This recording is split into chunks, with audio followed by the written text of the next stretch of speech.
Hey everyone, Joe Menza here, and welcome to another watercolor video. Got a little something on the paper there, but that's okay because I'm kind of treating this paper like I have in the past with white gouache. I'm putting a little white gouache as sort of a paper primer on there. And it's something I like to do. I think it creates a unique look, and sometimes it helps with the paper. It helps to sort of, I don't know, you want to say gesso it, primer it, or whatever. So here I'm using a stronger blue, like a Prussian blue. Like we always use the ultramarine blues, but you can use a Prussian or indigo or something, and you use this white as the background, and you get a pretty intense blue. It goes a little to the pastel-y side, but kinda. But if you're using the white and use a very intense blue, you can get that interesting effect. And I don't remember what paper this was on exactly. I think this is the Fabriano. So over here, I'm just going to use the brush's natural shape and create some foliage, just kind of dabbing this in. I had intended this to be more greener. It's kind of gray-green. That's what happens when you got a little bit of dirty water that you're dipping into. But it's okay. It's kind of a cooler look to it. And I just clean a little bit of that up on the bottom.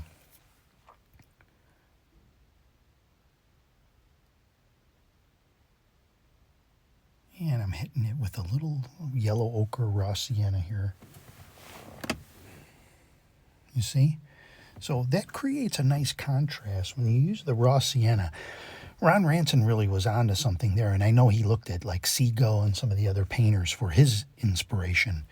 Don't forget to join us, by the way, over at the Ron Ranson group over on Facebook. Just a nice group of people wanting to do, fast and loose and enjoy what they're doing. But he really was onto something with this contrast between the raw sienna and that yellow ochre type look cast against like I would have never thought to do that. If I was going outside painting and someone gave me a bunch of paints, I would probably just like paint the grass and I'd use different shades of green. I wouldn't really think of incorporating that sort of sandy color that's in here, that yellowy, orangey, warm color in there. And I think that's rather ingenious, whoever, kind of put that in there, because it breaks up that green. And if you're ever standing out on like a prairie and you're looking, you can see that sort of in the environment, And I don't know that I'll ever be that talented to pick up on those sort of cues. And that's why we stand on the shoulders of giants, as they say.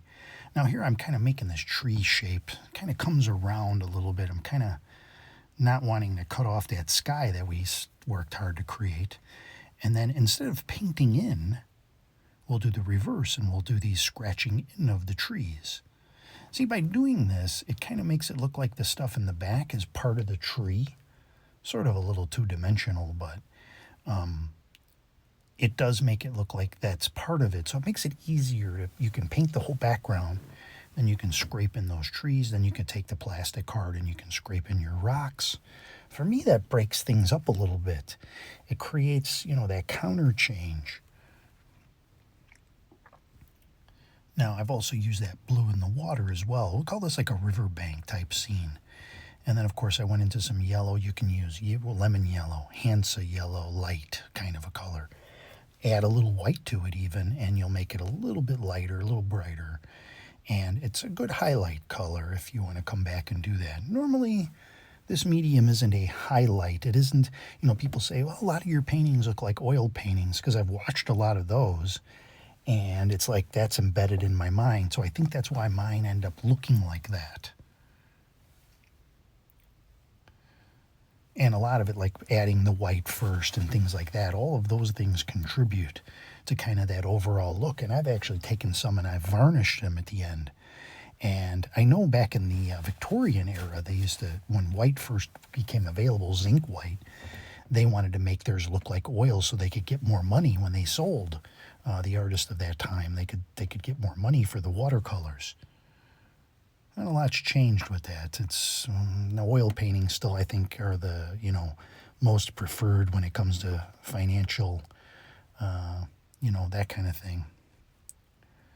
Now I've used a little bit of brown there.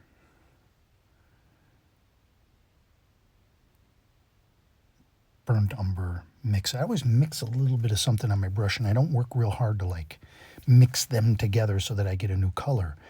I kind of dab into like a brown and like a neutral tint or a Payne's gray. And then you have two different colors on the brush. I think to go solid, now if you're going for that look like a Wesson type look, and you go with just solid colors, that's a unique look too. If you like watch Alan Owen, he's another YouTuber and been around for a long time, probably been painting for 40, 50 years or more. Excellent. He paints, you know, they look like something out of a storybook. And he does them so quickly. And they're solid colors.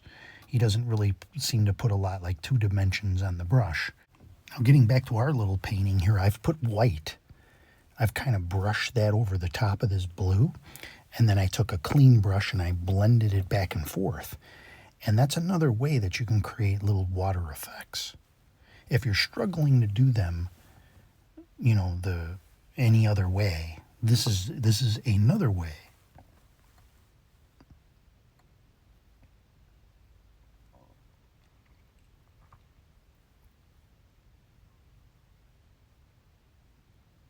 So if you just take a little bit of gouache and you make some verticals, separate it, and then you blend them, you can sort of do that blending effect. And you can always come back and put a darker shade, blend that in.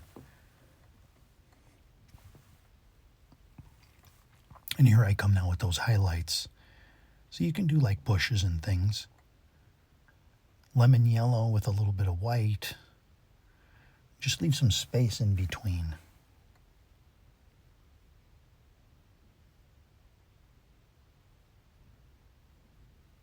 All very interesting effects.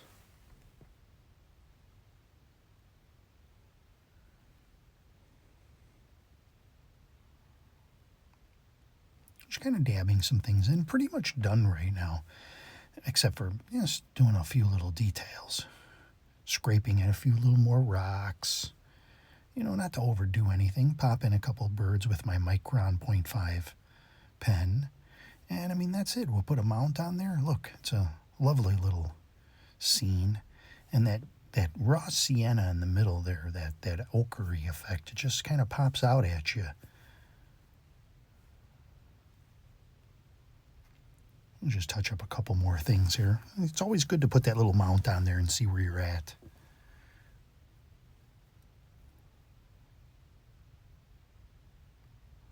And we'll put it back on here now. Got to be careful because if it's wet around the edges, you'll leave a line from the mat. Well, that's it for this one. I'm pretty happy with it. I'll see you on the next one.